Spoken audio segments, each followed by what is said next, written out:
I'm Deborah Owens, America's Wealth Coach, and it's time to get wealthy. You're going to learn exactly what you need to do to finally achieve the level of financial success that you desire and you deserve.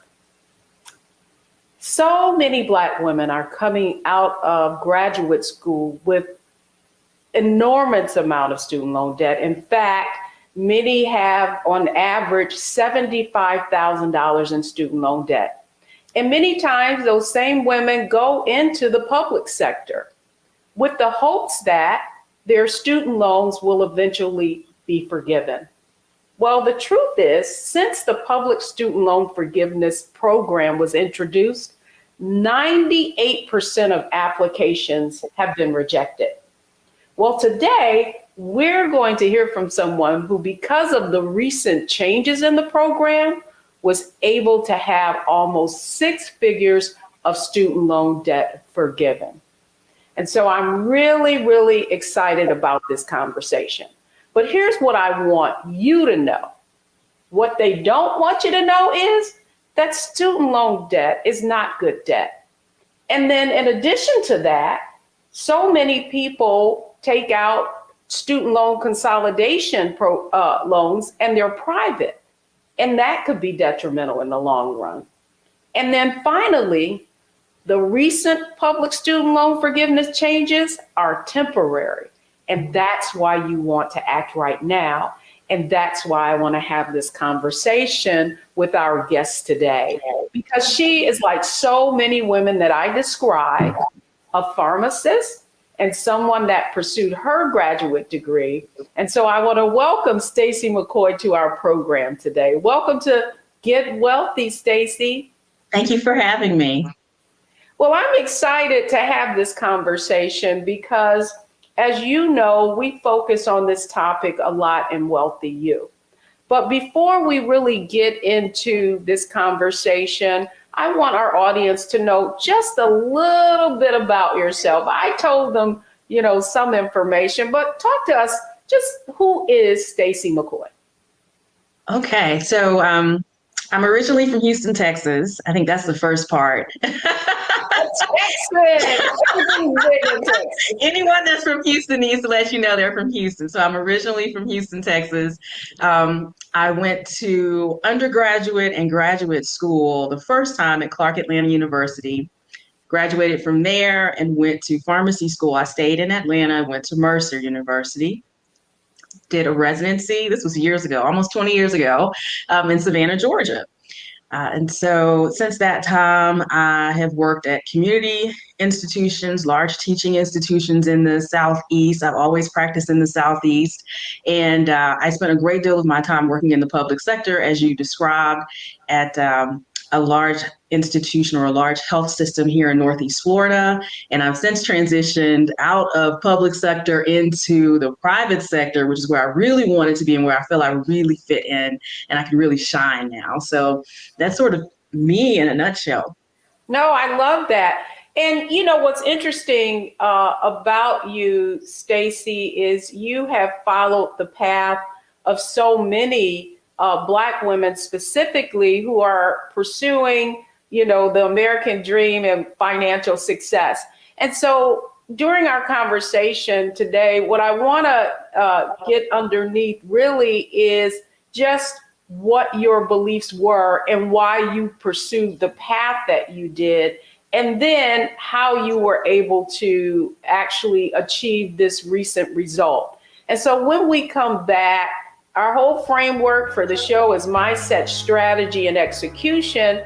And when we come back, I really want to talk with Dr. Stacey Mccoy about the mindset and the beliefs that she had as she pursued her career as a pharmacist. So when we come back, folks, it's all about mindset.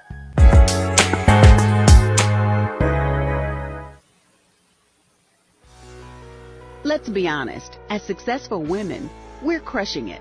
Maxed out 401k and Roth IRA? Check. Aggressive savings and investments? Check. Yet, the freedom our success was supposed to buy can leave us stuck on the 6-figure hamster wheel, watching retirement slip further down the road. There's another way. Get coaching courses and community at wealthyu.com.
It all starts with mindset, strategy, and execution on this show.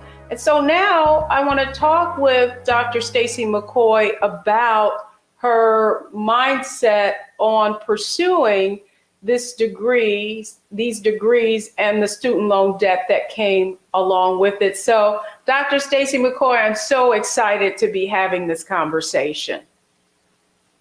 I'm glad to be here. I know so many other colleagues that are in a similar situation, and anything I can do to help other women put the pieces of the puzzle together it's definitely helpful for everyone. Yeah, so let's talk about mindset. Like, as you went to college, and I think what's really interesting, what you shared is that you were able to get your undergraduate and your master's degree without any debt. And so now you're about to pursue this 6 years in pharmacy school, and it's going to cost you. So did you know how much debt you were going to have to take on to obtain that the doctorate in pharmacy? I think I knew the number, but I didn't have an understanding about what that would look like long term. And so you're pursuing this doctorate degree. You come out with so how long did it take you to finish, though? Were you working and going to school at the same time? Yeah, I guess so. So pharmacy school for me was 4 years, and I did have a job at a chain drugstore, and it was just a small job. I was an intern, so I might have been making $12 to $14 an hour. I really don't remember at this point, but I did have a job quite some time ago. Yeah. But my thought was just about, mindset. You're pursuing this degree. How much income did you think you were going to be able to earn, and how did you think you were going to be able to pay off that student loan? How long did you think it would take you? So I thought, I knew when I'd heard, we talked, all my friends, like, once you become a pharmacist, and this was actually a long time ago when pharmacists were in short supply, people were getting sign-on bonuses, cars. Again, I said, this is a very long time ago. This is before the market was super saturated. And I knew that I would be making six figures. And for us, as a people of color, most of us don't have anybody in our families making six figures. And so we have always been told that was a lot of money. Like, you could do so much if you could just get to that point. And that's what I wanted to do. I just needed to get there. However, I got there. I needed to get there. And so you get this college degree, you come out, you get this graduate degree, you're now a doctor. And do you realize that six-figure salary? You do. I did a postdoc for 1 year in Savannah, and at that point, I really wasn't making a whole lot. I think I was probably making about $35,000. So you sacrifice for one more year. But then after that, once you do take your first position, you get the money. But I hadn't had any counseling about this is your loan. It's like a mortgage, right? So this is your loan. This is how you're going to pay it off. This is how long it's going to take. This is what that's going to look like for you in the future. I never really had anyone to talk to me about what that would look like and what other sacrifices would need to be made in order to satisfy that debt. And so when you're making this money, you get your first student, your first payment. Like, at what point after you finish this degree do you have to start paying on the loan? You have 6 months. And I remember signing up for what at the time was called a graduated plan. And that meant that every 5 to 7 years, I think, your payments would increase. And might have started out paying $300 to $400 a month. It wasn't a whole lot. And I just knew that in time it would go away.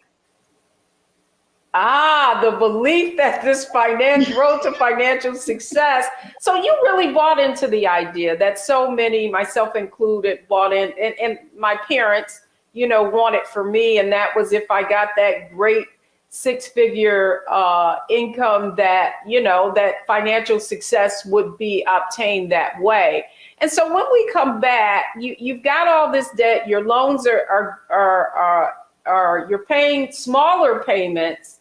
And when we come back, I really want to talk about, as you begin to understand the weight of what that debt would be, like, what were your earlier strategies? So when we come back, we're going to talk to Dr. Stacy Mccoy about coming out of pharmacy school with this 6 figures in debt and not really realizing what the long-term implications would be for that.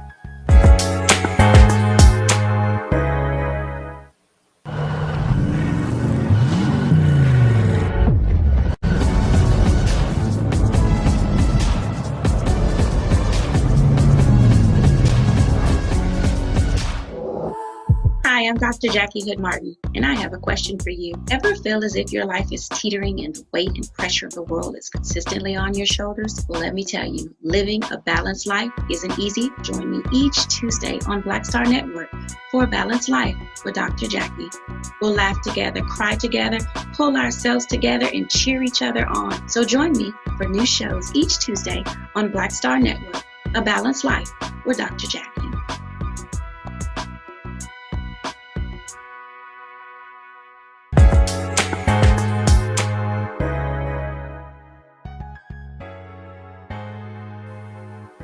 Welcome back. I hope you've been enjoying this conversation with Dr. Stacy Mccoy. We've been talking about the fact that she, like so many Black women, pursued her graduate degree, came out with 6 figures in student loan debt, and the average is about $75,000 for most graduates. And now she's got smaller payments, but let's talk about what were the implications of carrying that debt. And so, Dr. Stacy McCoy, thank you so much for, just having so much transparency about the mindset and the belief that you had around, I'm going to be making 6 figures. If I just make these payments, eventually they'll go away. So my question to you is, did it go away? Did you see your balance decreasing as you were making those, what would be smaller payments to service the debt? No, it felt like I was making a little bit of progress, but just as I started to get ahead, it seemed like the balance just kept growing and growing. And maybe 5 to 7 years in might have been the point at which I met you.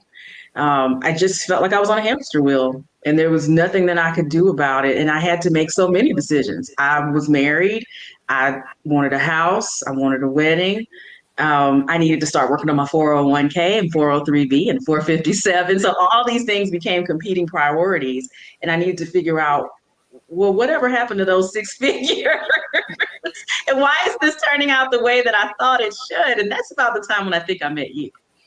So let's talk about, the strategy. Part of it too is you're making a fairly high income. So that means you're making a tax, you're in a fairly high tax bracket. my question to you is, and I often say that I think what happens is it's like a dream delayed. Because you're paying on this student loan debt, how did that prevent you from buying that first home and really fully contributing to your retirement plans at work?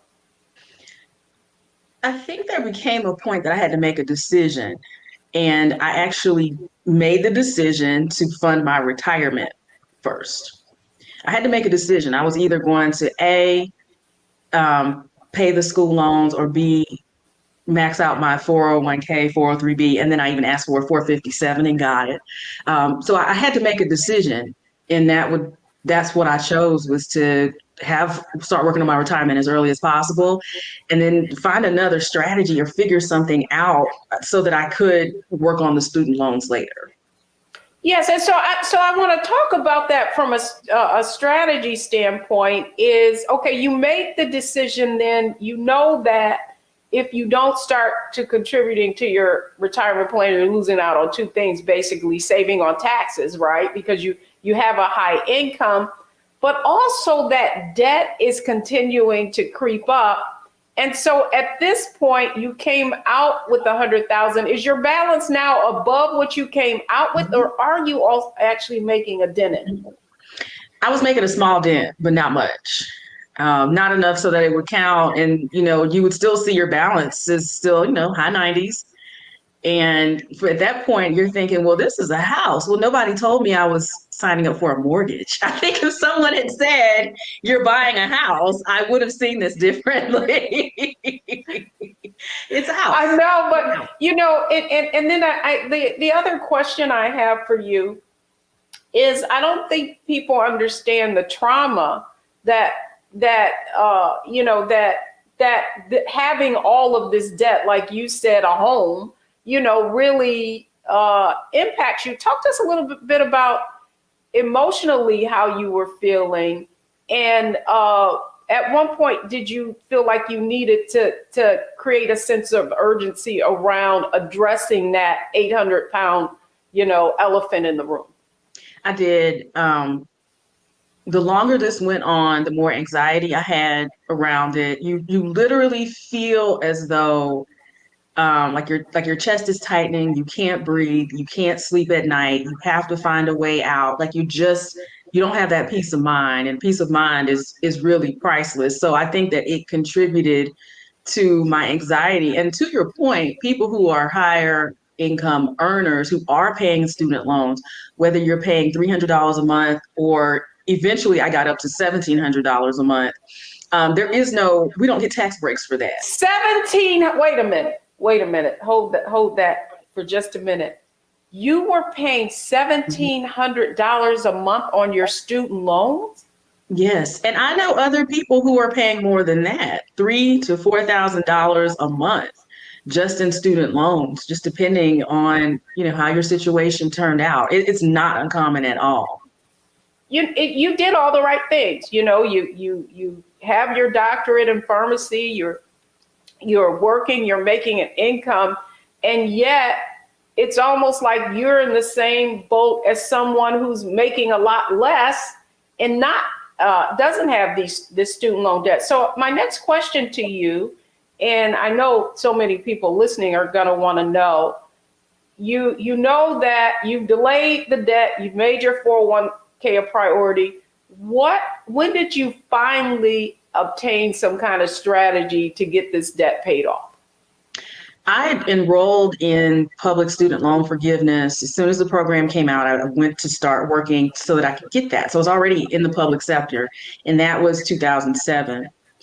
I'd say probably close to 10 years had passed. And at this point, it's already 2017. I've done my 10 years. I've made my 120 payments. I should have qualified and have been forgiven, but I was in that 98% of folks that just weren't being forgiven for whatever reason, whether it was a comma on the application or In my case, I was in such an older program that I just wasn't qualifying, and that was never explained. So through your Wealthy You, I'd met Dr. Tisa Silver Kennedy, who helped me create a strategy so that I could finally get free and get from underneath all this debt and begin working towards a solution. So talk to us about, like, you to come up with this strategy. Now, you did everything you were told to do. You were in the public service, in the public sector. You applied to the student loan forgiveness program. I just don't understand. You made the 10 years of payments, right? And did they ever give you a reason why your application was rejected? It was rejected multiple times for multiple different reasons. And I think that other students who are in this situation, and we know that there's over 500,000 people that are in the same situation. The very last time it was rejected was because according to their records, and you're not privy to those, and up until I'd say the last 6 to 9 months, you weren't really privy to their records. You don't know where you are, what you're standing, how far along are you, how many payments do you have left, how do you qualify, how do you get out? So according to them, I'd only made 119 payments before switching from public sector to private sector. And at that point, they said, hey, listen, we just need you to be back in the public sector for another month. Well, I'd already gone on and moved on with my career to private sector, which is where I know I do the best work. And so I actually took on a second job, and I actually worked a private sector plus a public sector while awaiting to get approved. And so I had 2 jobs for an entire year, hoping, that was part of our strategy, hoping that my paperwork and everything would finally get approved, even though according to them, it was really only a month that I needed. I actually ended up working an additional 12 to 13 months public sector to make sure that I would not be rejected again. Well, it's interesting. So you come on now. Mm-hmm. You're a doctor, you're working full time in the private sector, and you actually had to go get a part-time job in order to now qualify for loan forgiveness. Oh my goodness. And did you learn that as a result of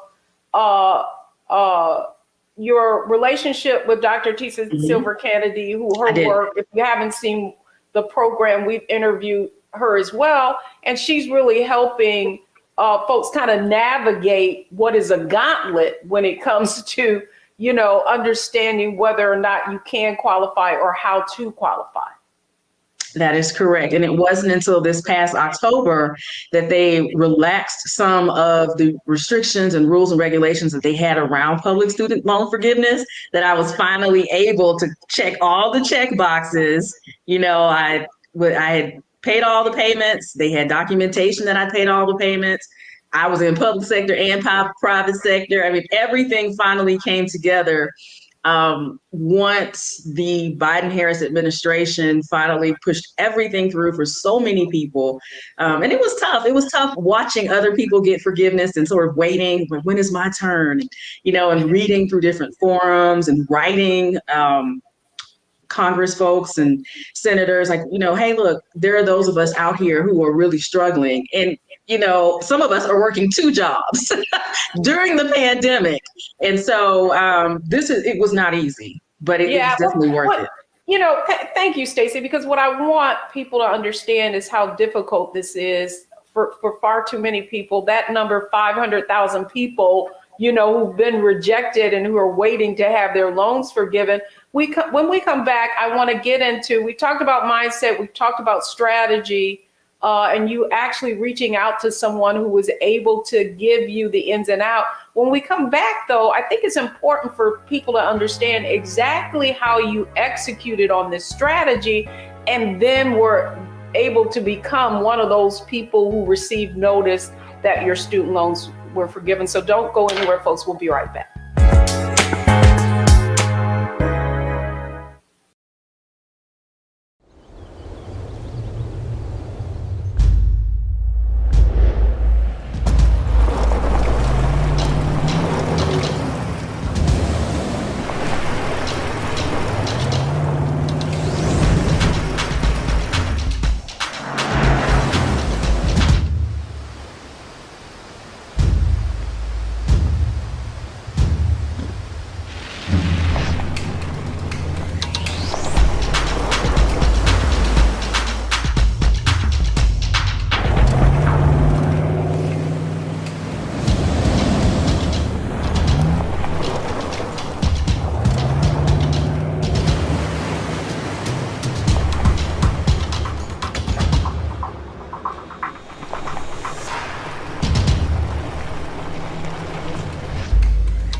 Pull up a chair, take your seat. The Black Tape with me, Dr. Greg Carr, here on the Black Star Network. Every week, we'll take a deeper dive into the world we're living in. Join the conversation only on the Black Star Network.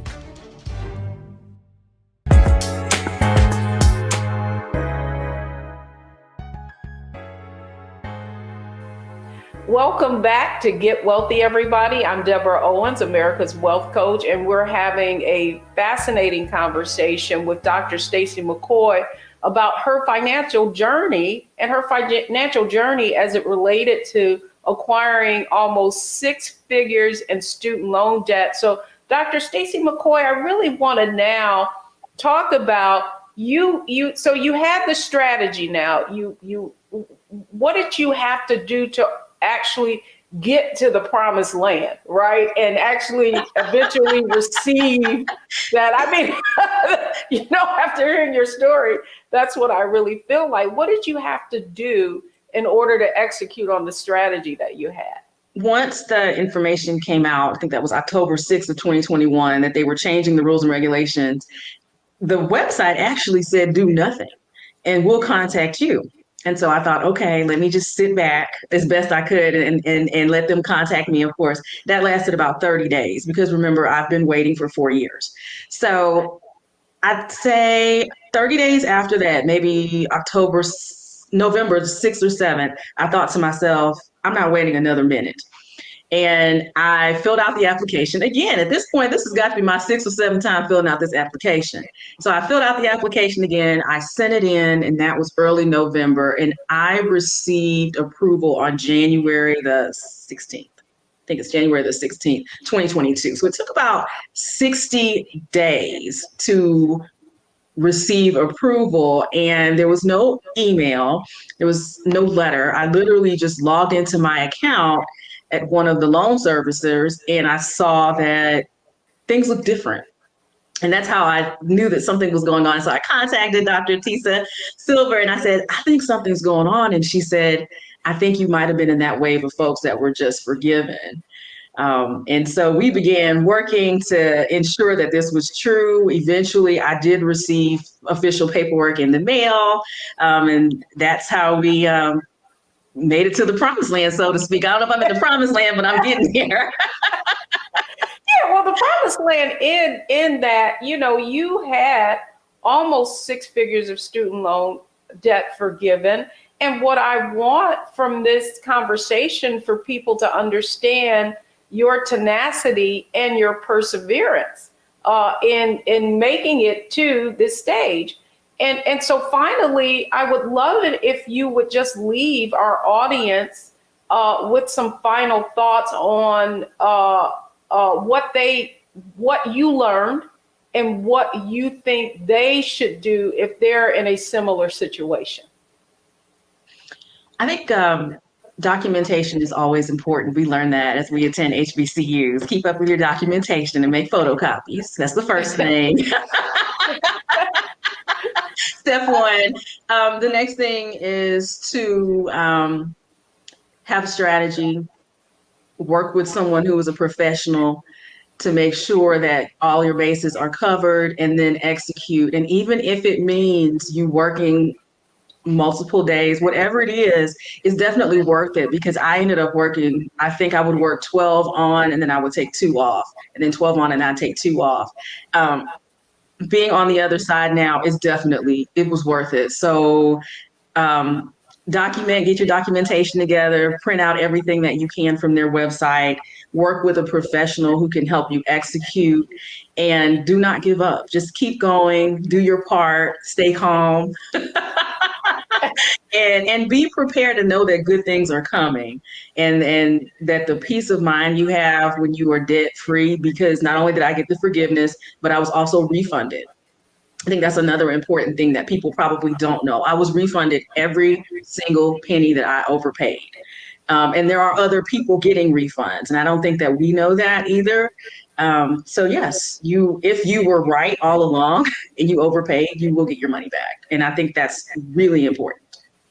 Well, that's, I am so happy for you. And, because we've known each other for years. And, certainly I've been on the path with you as you've learned how to invest and take advantage of the opportunities in your 401k and learning how to invest. But, what I didn't realize is the other side of that coin. And even though you have made the decision to move forward in building wealth, that how much of weight that debt was having on your ability to be truly financially free. And so I just want to say publicly to you how grateful I am for your willingness to have this conversation and encourage others who could find themselves in this situation. So Dr. Stacey McCoy, as always, thank you so much. And I am so happy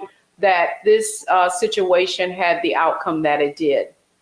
Thank you. Thank you for all of your help. And none of this wouldn't have been possible if I hadn't been a Wealthy You member, because you opened the doors and allowed us to meet other people and to have the resources that we need to move forward and to become educated on so many things. I appreciate that. Dr. Stacey McCoy, thank you so much. And when we come back, there are some takeaways from this conversation that I want to make sure that you get and that you're able to act on. So when we come back, it's our Analyze, Optimize, Maximize segment, and we'll be right back.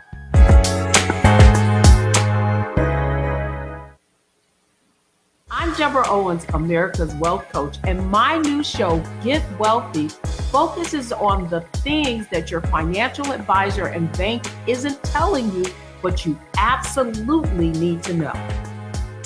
So watch Get Wealthy on the Black Star Network.